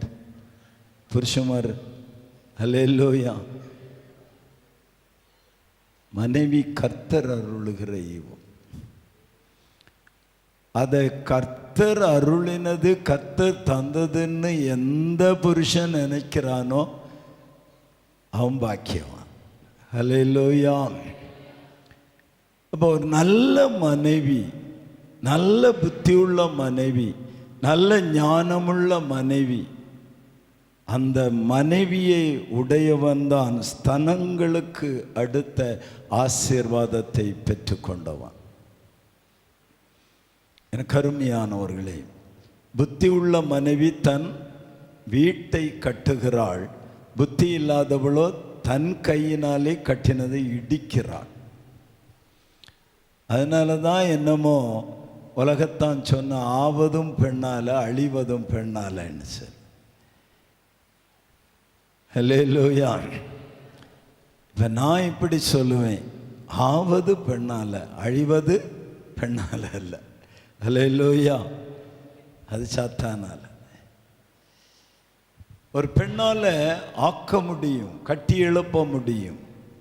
ஒரு நல்ல மனைவியாக இருந்தால் குடும்பம் சிதறாமல், குடும்பம் பிரிந்து போகாமல் அந்த குடும்பத்தை கட்டி எழுப்ப முடியும். ஹல்லேலூயா. எனக்கு அருமையானவர்களே, அது கர்த்தர் தருகிற ஆசீர்வாதம், கர்த்தர் நமக்கு கொடுக்கிற ஆசீர்வாதம். ஒரு அன்பில்லாத மனைவி உலகத்தையும் உலகத்தில் உள்ள காரியங்களையும் பொருட்களையும் நேசித்து கொண்டிருக்கிற மனைவி வீட்டில் இருந்தான்னா வீட்டில் சந்தோஷமும் சமாதானமும் இருக்கவே இருக்காது. ஏன்னா இவா எப்படா புருஷனை அந்த போலீஸ் ஸ்டேஷனில் கொண்டு ஆக்கிடலாம், போலீஸ் ஸ்டேஷனில் கொண்டு ஆக்கிடலான்னு தான் இவா சிந்தனையெல்லாம் இருக்கும். அப்படின்னா என்ன அர்த்தம்? அவளுக்கு வீட்டில் ஃப்ரிட்ஜ் வாங்கியாச்சு, இவளுக்கு வீட்டில் ஃப்ரிட்ஜ் வாங்கியாச்சு, அவனுக்கு வீட்டில் கார் வாங்கியாச்சு, இவனுக்கு வீட்டில் கார் வாங்கியாச்சு, நீயும் அரசாங்கத்தில் வேலை பார்க்குறா, அவன் மட்டும் உன்னை விட குறைஞ்ச வேலையில் இருக்கிறான், அவனுக்கு மட்டும் ஏன் இப்படியெல்லாம் வருது? அவன் சொல்கிறான், ஏமா அவன் கிம்பளம் வாங்குறான், அவன் சம்பளத்தோடு நிற்கலை, அவன் கையூட்டு வாங்குறான், அவன் பரிதானம் வாங்குறான், லஞ்சம் வாங்குறான். அதனால அவனுக்கு வரும், நீ லஞ்சம் வாங்கு, நீ எனக்கு வீட்டுக்கு இப்படியெல்லாம் வாங்கிட்டு வா. ஆமாம், அப்படியா? அப்படிதான் செய்யணுமா? ஆமாம், அப்படிதான் செய்யணும். இவனும் லஞ்சம் வாங்கணும், வீட்டுக்கு பிரிட்ஜு வந்து இவனும் லஞ்சம் வாங்கினான், கார் வந்து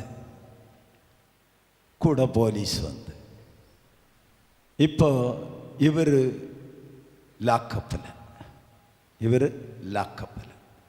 ஐயோ என் புருஷன்னு சொன்னால் என்ன ஆகும்? நீ தானே சொன்ன, சும்மா நல்லா வேலை செய்து ஒழுங்காக சமாதானமாக சந்தோஷமாக வீட்டுக்கு குடும்பம் நடத்திட்டு இருந்தவர்கிட்ட நீ லஞ்சம் வாங்குன்னு சொல்லி எனக்கு ஃப்ரிட்ஜை வாங்கு, எனக்கு காரை வாங்கு, எனக்கு கிரைண்டரை வாங்கு, மிக்சியை வாங்கு, அரைச்சி போடுன்னு சொல்லிட்டு இப்போ ஆளை உள்ள தள்ளி விட்டுட்டியே. புத்தி உள்ள மனைவி இப்படி செய்ய மாட்டாங்க. அல்லேலூயா. போதும் என்ற மனதோடு கூடிய தேவ பக்தியே ஆதாயம் என்று சந்தோஷமாக இருப்பாங்க.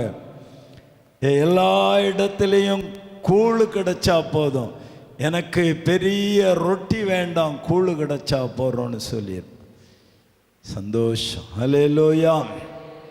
ஸ்தனத்துக்கு அடுத்த ஆசீர்வாதம் நல்ல மனைவி, நல்ல பிள்ளைகள். அல்லேலூயா. கர்ப்பத்தின் கனி கர்த்தரால் வரும் சுதந்திரம். அதான் கர்த்தருடைய ஆசீர்வாதம். ஹல்லேலூயா. நாம் அந்த ஆசீர்வாதங்களை விரும்பணும். பாருங்க, விரும்பணும். ஒரு தம்பதிகளை சந்தித்தேன். திருமணமாகி 14 ஆண்டுகள் ஆகிறது, குழந்தை இல்லை. அப்போ அவங்களுடைய சரீர பிரகாரமான காரியங்களை எல்லாம் மருத்துவ ரீதியாக எல்லா காரியம் எப்படின்னு கேட்டபோது எல்லாம் சரி, ஒன்றுமே இல்லை. அப்போ ஏன் உங்களுக்கு கர்ப்பத்தின் கனி இல்லை அப்படின்னு சொல்லி பேசி வரும்போது தான் தெரியுது, ஒரு 5 வருஷத்துக்கு நமக்கு குழந்தையே பெறப்படாது. என்ன, நீங்கள் குழந்தைக்கு ஆசைப்படப்படாது. என்ன, நாம் ஜாலியாக சின்ன பிள்ளை கையை பிடிச்சிட்டு ஓடுற மாதிரி அப்படி ஜாலியாக ஊரெல்லாம் சுற்றி உலகம் எல்லாம் சுற்றி அப்படி ஜாலியாக இருக்கணும். 5 வருஷத்துக்கு பிறகு நமக்கு குழந்தை பெற்றுக்கிடலாம். ஏன்னா ஆண்டவர் இவங்களுக்கு கல்யாணம் பண்ணால் அடுத்த மாதமே கன்சீவ் ஆகி முதல் வருஷத்திலேயே குழந்தைய கொடுக்கணும் அவர் திட்டம் வச்சிருக்கிறாரு. கர்த்தருக்கு பிள்ளையாக வளரணும், கர்த்தருக்கு ஊழியம் செய்கிற பிள்ளையாக வளர்த்தணும்னா அவர் பிளான் பண்ணி இருக்கிறாரு. இவங்க பிளானு 5 வரையும் கழியட்டுன்னு சொல்லி கழிஞ்சுதுங்க. 5 வருஷம் இல்லை, 10 வருஷம் கழிஞ்சு, 15 வருஷம் கழிஞ்சு இப்போ எல்லாம் நல்லா தான் இருக்கு. ஆனால் கற்பத்தின் கனி தான் இல்லை. இப்படி ஒரு வேளை நாம் தெரியாமல் சில காரியங்களை செய்திருந்தா கூட இன்னைக்கு அதையெல்லாம் ஆண்டவர்கிட்ட அறிக்கையிட்டு மன்னிப்பு கேளுங்க. ஆண்டவரே, இதிலிருந்து எனக்கு விடுதலை வேணும், விடுதலை வேணும். எல்லாத்தையும் நான் தெரியாம உலகத்தில் எவனோ எவ்வளோ சொன்னான்னு கேட்டு ஆண்டவர் தருகிற சுதந்திரத்தை, ஆண்டவர் தருகிற கர்ப்பத்தின் கனியை நாம் வேண்டான்னு தள்ளி வச்சேன். அது எனக்கே சாபமாய் வந்து விட்டது. ஆண்டவரிடத்தில் அறிக்கை பண்ண இன்னைக்கு ஆண்டவர் அதையெல்லாம் மன்னிச்சிருவார். 90 வயசுல ஆண்டவர் கர்ப்பத்தின் கனியை கொடுப்பாரே, ஆனால் உனக்கு தருவது மிக மிக எளிது. ஹல்லேலூயா, ஹல்லேலூயா. சில பேருடைய வாழ்க்கையில் கர்ப்பத்தின் கனி இல்லாமல் போகிறதுக்கு காரணம் என்ன? வாழ்க்கையில் சில பொருளாதார ரீதியான காரியங்களில் இவங்க ஒரு எண்ணத்தை தீர்மானித்து அதை அச்சீவ் பண்ண பிறகு தான் குழந்தை வேணும்னு ஒரு தீர்மானம் பண்ணியிருப்பாங்க. உன் தீர்மானம் அபத்தமாக போயிடும். நீ தீர்மானம் பண்ணக்கூடாது இந்த காரியத்தில். கர்த்தர் தருகிற நாளில் அதை வாங்கிடணும். அதுக்கு பிறகு உள்ளதை கர்த்தரிடத்திலே ஒப்பு கொடுத்துடணும். ஹல்லேலூயா, ஹல்லேலூயா. ஆகையினால நம்முடைய வாழ்க்கையில் கர்ப்பத்தின் கனி அது கர்த்தர் தருகிற ஆசீர்வாதம். நல்ல மனைவி, நல்ல குடும்ப வாழ்க்கை அது கர்த்தர் தருகிற ஆசீர்வாதம். ஹல்லேலூயா, ஹல்லேலூயா. ஆண்டவர் எனக்கு ஒரு நல்ல மனைவியை கொடுத்தார். அந்த நல்ல மனைவியினால தான் இந்த ஊழியம் கட்டப்பட்டு கொண்டு இருக்கிறது. இந்த ஊழியம் கட்டப்பட்டது என்னுடைய மனைவியினால. கர்த்தர் அவளுக்கு கொடுத்த ஞானம், அறிவு. அவள் வந்து சபையிலே விசுவாசிகளானாலும் சரி, சபைக்கு வருகிற ஊழியர்களானாலும் சரி, அவர்களை உபசரிக்கிற அன்பு. ஆமாம், இன்னைக்கும் அம்மா வீட்டுக்கு போனோம், அம்மா கையில் சாப்பிடணும்னு சொல்கிற தேவ ஊழியக்காரர்கள் நிறைய பேர் இருக்கிறாங்க. விசுவாசிகள் ஒரு சில பேருக்கு பிடிக்காதா இருக்கலாம். கடிந்து கொள்ளுகிற நல்ல கட்டுப்பாடு உள்ள ஒரு சோபம் உண்டு. அதனால் தேவனுக்கு பிரியம் இல்லாத, மனுஷருக்கு பிரியம் இல்லாத, மோசமான வார்த்தை பேசினாலோ நடக்கையில் ஏதாவது தப்பு கண்டாலோ நேரடியாக பிடிச்சு விட்டு தண்டிக்கிற அதிகாரம் உண்டு. அதனால் அவளை எல்லாருக்கும் பிடிக்காது. பாஸ்டர் அவர் ரொம்ப அன்புள்ளவர். பாஸ்டர் மக்களே மக்களே மக்களேன்னு சொல்லுவார். அவருக்கு தலையில் ஏறி வீச்சு சவுட்டிக்கிட்டு இருப்பாங்க. ஆமாம், எனக்கு மகன் அடிக்கடி சொல்லுவான், மக்களே மக்களே மோனே மோனேன்னு சொல்லி சொல்லி வளர்த்து வளர்த்து எல்லாரையும் ஆளாக்கி வச்சுக்கிட்டு இப்போ வெறுங்கையோடு நிற்கார். அவருக்கு உதவிக்கு ஒருத்தரம் இல்லைன்னு சொல்லிட்டு. ஆமாம், எனக்கு அருமையான தேவனுடைய பிள்ளை, ஒரு சபையை கட்டி எழுப்புவது கர்த்தருடைய கிருபை பெற்ற ஒரு நல்ல மனைவியினுடைய வேலை. நீங்கள் எந்த இடத்துல பாருங்கள், வளர்ந்து வருகிற சபை, நேர்த்தியான விசுவாச மக்களை கொண்ட சபையை பார்த்தீங்கன்னா அந்த சபையில் இருக்கிற தாயார் தான் அதுக்கு காரணமாக இருப்பார். பாஸ்டர் ஜெயிப்பார், பிரசங்கம் பண்ணுவார், ஊழியத்துக்கு போவார், ஆனால் காரியங்களை எல்லாம் நின்று கவனிக்கிறது மனைவி. ஒவ்வொருத்தரும் நல்ல மனைவிகளாய் மாற வேண்டும். அடுத்த மனைவிகள் ஆக போகிறவர்களும் இப்பமே ஜெபம் பண்ணி என்ன புத்தி உள்ள மனைவியாக மாற்றும் ஆண்டவரேன்னு கேட்டு வாங்கிட்டு போனோம். அங்கே போனால் எந்த பாஸ்டர் கையில் வளர்ந்தது இது? உனக்கு பாஸ்டர் இப்படியா சொல்லி தந்தான் அப்படின்னு சொல்லிடக்கூடாது. நல்ல பாஸ்டர் கையில் வளர்ந்துருக்கிற நல்ல பெரம்பு வச்சு தான் வளர்த்துருக்காருன்னு சொல்லணும். ஒரு அல்லேலூயா சொல்லக்கூடாதா? நீங்கள் முழிக்கிற மொழியை பார்த்தா நம்மளை ஒரு வழி ஆக்கிருவிய போல இருக்கு. ஹல்லேலூயா. அவர் உயர வானத்தில் இருந்து உண்டாகும் ஆசீர்வாதங்களினாலும் கீழே ஆழத்தில் உண்டாகும் ஆசீர்வாதங்களினாலும் ஸ்தனங்களுக்கும் கற்பங்களுக்கும் உரிய ஆசீர்வாதங்களினாலும் உன்னை ஆசீர்வதிப்பான். ஸ்தனங்களுக்குரிய ஆசீர்வாதம் என்று சொல்லும்போது ஆவியானவர் எனக்கு ஒரு காரியத்தை இப்ப ஞாபகப்படுத்துகிறார். புருஷன் மனைவியை சந்தோஷப்படுத்துவது, மனைவி புருஷனை சந்தோஷப்படுத்துவது. வேற யாரையும் அல்ல. எனக்கு தந்த புருஷனை நான் மகிழ்ச்சியோட சந்தோஷமா வைக்கிறது, எனக்கு தந்த மனைவியை நான் மகிழ்ச்சியோட சந்தோஷமா வைக்கிறது. இதுதான் ஸ்தனங்களுக்கு அடுத்த ஆசீர்வாதம். ஹல்லேலூயா. நிறைய குடும்பங்களில் புருஷன் தாறுமாறா போகிறதுக்கு காரணம், மனைவி தாறுமாறா போகிறதுக்கு காரணம், புருஷன் மனைவிக்கு செய்ய வேண்டிய கடமைகளை செய்யாமல் போகிறது, மனைவி புருஷனுக்கு செய்ய வேண்டிய கடமைகளை செய்யாமல் போகிறதுனால தாறுமாறின் ஆவி உள்ளே வந்து குடும்பத்திலே பிரிவினை பிளவுகளை உண்டாக்குகிறது.